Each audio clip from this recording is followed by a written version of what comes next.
తాను బతికి ఉన్నంత వరకు బెంగాల్ ప్రజల ఓటు హక్కును లాక్కునేందుకు ఎవరు ప్రయత్నించినా అడ్డుకుంటారని పశ్చిమ బెంగాల్ ముఖ్యమంత్రి మమతా బెనర్జీ చెప్పారు.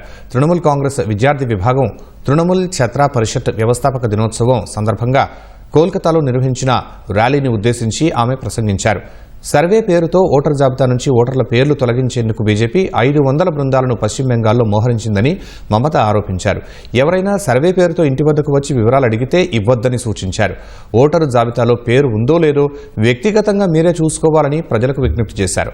బీజేపీ ఆదేశాల మేరకు కేంద్ర ఎన్నికల సంఘం పశ్చిమ బెంగాల్ అధికారులను బెదిరిస్తోందని సీఎం ఆరోపించారు. ఈసీ అధికారం ఎన్నికల సమయంలో 3 నెలల పాటే ఉంటుందని, ఏడాది పాటు ఉండదనే విషయాన్ని గుర్తుంచుకోవాలని ఆమె అన్నారు.